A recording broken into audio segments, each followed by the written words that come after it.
नमस्कार, आदाब, सत श्री अकाल, जय भीम, जोहार। मेरा नाम है नवीन कुमार। दिल्ली में इन दिनों बहुत उमस है। समझ नहीं आता कि इसे गर्मी का मौसम कहें या बरसात का। भारत चीन सरहद पर गैलवन घाटी में जो घटा है उससे पैदा हुई कोफ्त बाहर भाएं भाएं कर रही है। वो एंकर जो चंद रोज पहले तक राफेल की मार से शंघाई और बीजिंग तक को नाप रहे थे, उनके चेहरों का रंग उड़ा हुआ है।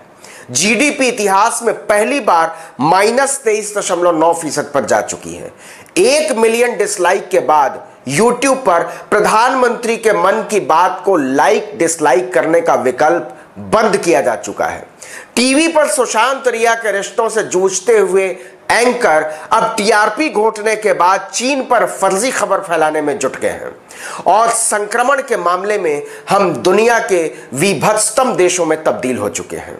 यह सब मैं इसलिए बता रहा हूं ताकि आप समझ सकें कि किस माहौल में देश इस समय है। इसी माहौल में 118 और चीनी ऐप पर पाबंदी लगाई गई है। गैलवन घाटी में चीन के घुसपैठ से नाराज भारत सरकार अब तक 224 चाइनीज ऐप पर पाबंदी लगा चुकी है। लेकिन सवाल है कि क्या इससे वाकई चीन दबाव में आ जाएगा या फिर यह डोज -23% जीडीपी पर फ्रस्ट्रेट हो रहे मूढ़मती भक्तों के लिए है जो भारत के नक्शे में गैलवन घाटी सिक्किम में खोजते हैं। इस वक्त का सबसे बड़ा सवाल यह है कि अब क्या होगा, क्योंकि आपदा को अवसर में बदलने की दुर्लभ योग्यताओं की खोज में टेलीविजन के पर्दे पर हिलने वाले विवेकहीन भित्ति चित्रों ने नेहरू, इंदिरा, राजीव वगैरह के काल की यात्राएं आदतन शुरू कर दी है। बार बार 1962 का युद्ध और चियांग काई शेक के साथ नेहरू की मित्रता और फिर हिंदी चीनी भाई भाई के नारे के बावजूद उसके विश्वासघात के पन्ने पलटे जा रहे हैं। यह अलग बात है कि 1959 में तिब्बती धर्मगुरु दलाई लामा के भारत आने के बाद से ही नेहरू चीन पर भरोसा नहीं करते थे।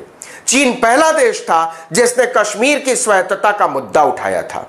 इस बात का जिक्र उस दौर में चीन के राजदूत रहे और पूर्व विदेश सचिव त्रिलोकीनाथ कौल ने अपने किताब diplomacy in peace and war में विस्तार से किया है। लेकिन पढ़ेगा कौन? यह मुद्दा इतिहास नहीं है, वो तो टेलीविजन के गूगल प्रेमी एंकर उखाड़ ही लाएंगे। यहां जो मुद्दा है वो ये कि इन सब परिस्थिति जन्य साक्ष्यों की पृष्ठभूमि में चीनी ऐप के बहिष्कार का जो विस्तार भारत सरकार ने किया है उससे क्या होगा। आप कभी दिल्ली के नेहरू प्लेस घूम आइए और सैकड़ों दुकानदारों से पूछ आइए कि एक ऐसा कंप्यूटर बना दो, असेंबल कर दो जिसमें एक भी चाइनीज सामान न डला हो।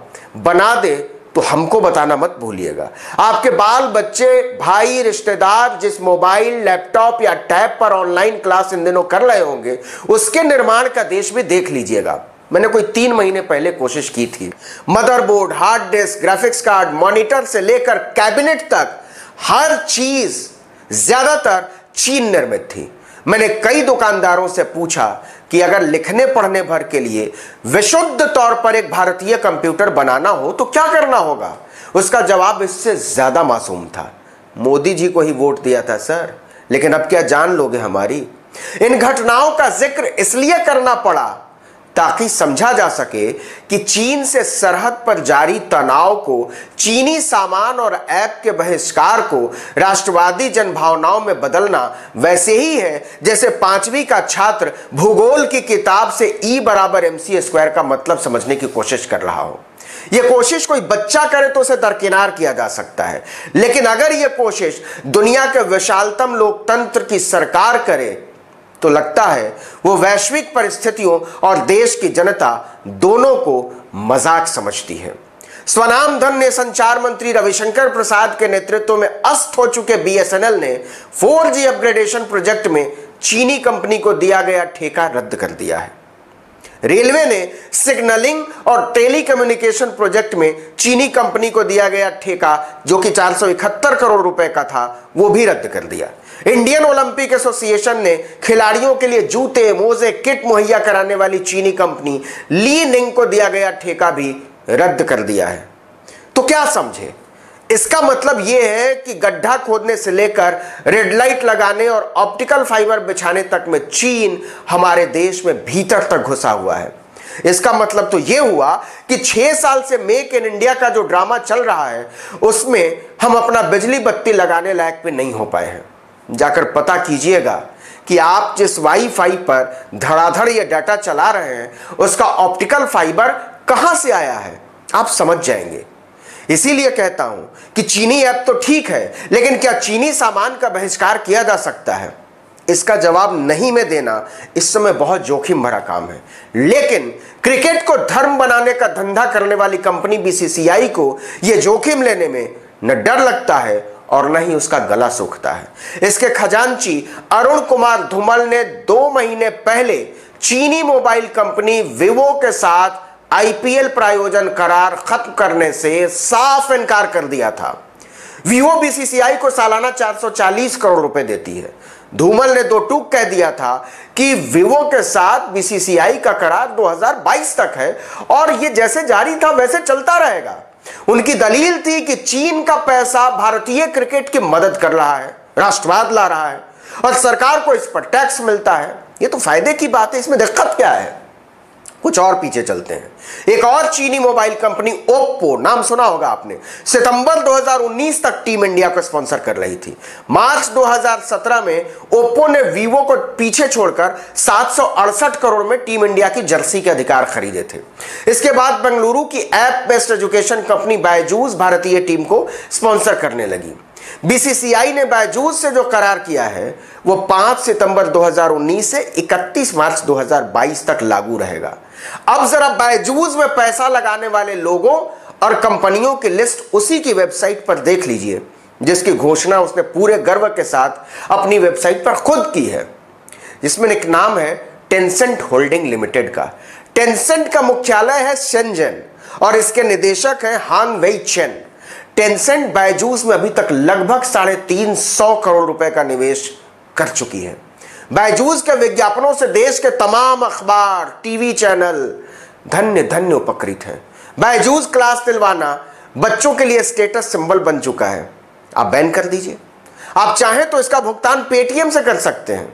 अगर आपको याद हो तो नोटबंदी के ठीक अगले दिन यानी 9 नवंबर 2016 को पेटीएम के विज्ञापनों में पीएम मोदी खुद नजर आए थे।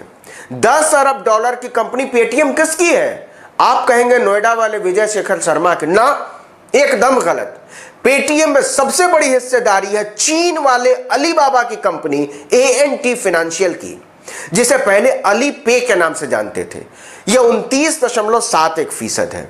दूसरी बड़ी हिस्सेदारी है चीन की ही एक दूसरी कंपनी सैफ पार्टनर्स की 18.56%। मतलब दोनों कंपनियों को मिला दे तो लगभग आधा पेटीएम चीन के कब्जे में है। लेकिन मसला इससे कहीं ज्यादा बड़ा है। बैन नहीं कर पाएंगे। डिजिटल इंडिया के नाम पर इस देश के हर चौथे आदमी ने अपना बैंक खाता, लेन देन, जमा निकासी का हिसाब किताब पेटीएम के हवाले कर दिया है। यह संख्या 25 करोड़ से ज्यादा है। सब्जी बेचने वाले, दूध बेचने वाले, फल बेचने वाले, चाय खोमचे वाले समेत 70 लाख से ज्यादा छोटे कारोबारियों की कमाई पेटीएम के पास रखी हुई है। आप कैसे बैन करेंगे? जुमला गढ़ा जा रहा है कि चाइनीज माल का बहिष्कार करना है, ऐप का बहिष्कार करना है। किया जा भी सकता है, लेकिन क्या भारत के लोग इसके लिए तैयार हैं? या और परिष्कृत तरीके से पूछा जाए तो क्या तैयार होंगे?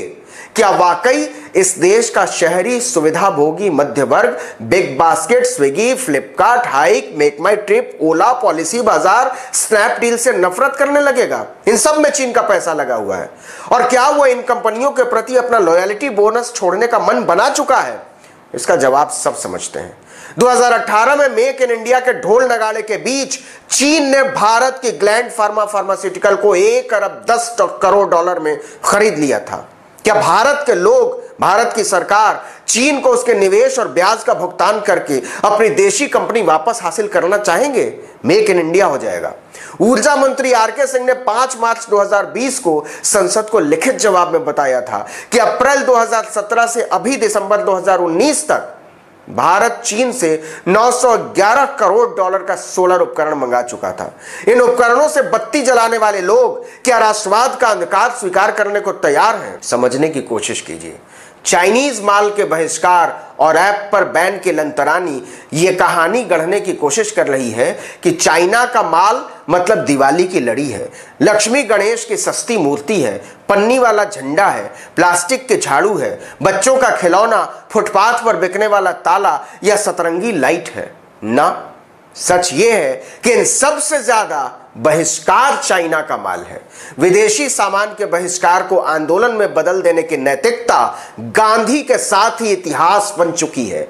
आप चाहें तो अपना फोन, लैपटॉप, टैब और कंप्यूटर को कूड़ेदान में फेंककर इसे झूठा साबित करने की कोशिश कर सकते हैं। इस वीडियो में इतना ही, लेकिन अगर आपने अब तक आर्टिकल 19 इंडिया को सब्सक्राइब नहीं किया है तो कर लीजिए, लाइक, कमेंट कीजिए, शेयर कीजिए। नमस्कार।